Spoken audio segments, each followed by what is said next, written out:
Hello everyone, আসসালামু আলাইকুম। চরাশ্যাম বাঙালি রান্নাঘরের নতুন আরও একটি কুকিং ব্লগ নিয়ে আজকের ব্লগে আপনাদের সাথে শেয়ার করব তেলাপিয়া মাছের মাথা দিয়ে পালং শাকের একটি রেসিপি। তো এখানে আপনারা তেলাপিয়া মাছের পরিবর্তে অন্য যে কোনো মাছের মাথা ব্যবহার করতে পারেন।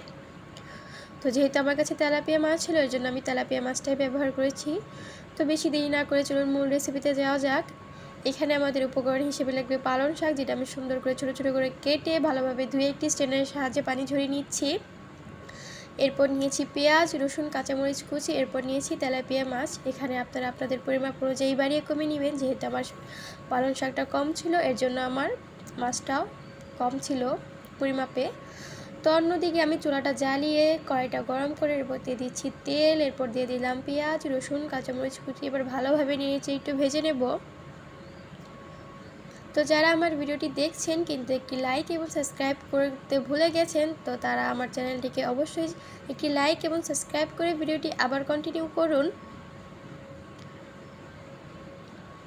তো আমার পেঁয়াজ আর রসুন ভাজা হয়ে গেছে। এরপর দিয়ে দিব মশলার গুঁড়ো। এখানে মশলার গুঁড়ো হিসেবে দিয়েছি 1 চা চামচ মরিচের গুঁড়ো, দিয়েছি 1 চা চামচ হলুদের গুঁড়ো, দিয়েছি 1 চা চামচ ধনিয়ার গুঁড়ো। এখানে মশলাটা আপনাদের পরিমাপ অনুযায়ী বাড়িয়ে কমিয়ে নেবেন। তো এরপর পরিমাপ মতো পানি দিয়ে মশলাকে ভালোভাবে কষিয়ে নিচ্ছি। এরপর দিয়েছি পরিমাপ মতো লবণ। এরপর দিয়ে দিলাম জিরে গুঁড়ো। যেহেতু এখানে আমার শাকের পরিমাণটাও কম ছিল, এর জন্য মশলার পরিমাণটাও আমি কমই নিয়েছি।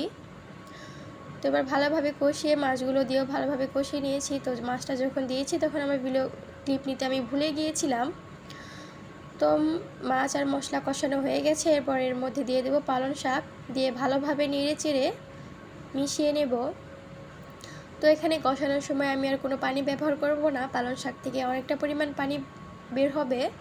তো ওই পানি দিয়েই মোটামুটি কষানো হয়ে যাবে।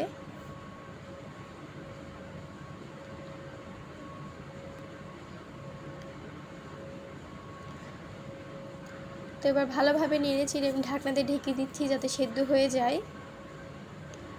তো আমার প্রচুর পরিমাণে সর্দি লেগেছে, এর জন্য আমার ভয়েস ওভারটা দিতে অনেকটাই কষ্ট হচ্ছিল। তো ভিডিওটিতে কোনো ভুল হলে অবশ্যই সবাই ক্ষমা সুন্দর দৃষ্টিতে দেখবেন।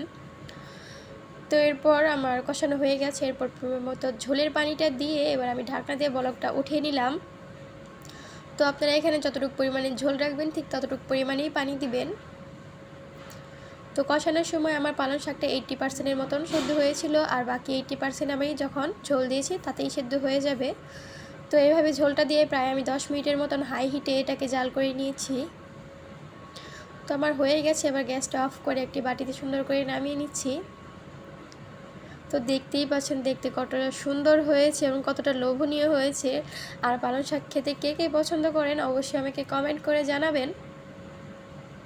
তো ভিডিওটি ভালো লাগলে আমার চ্যানেলটিকে সাবস্ক্রাইব করে আমার পাশে থাকবেন। সকলকে অসংখ্য ধন্যবাদ। আল্লাহ হাফেজ।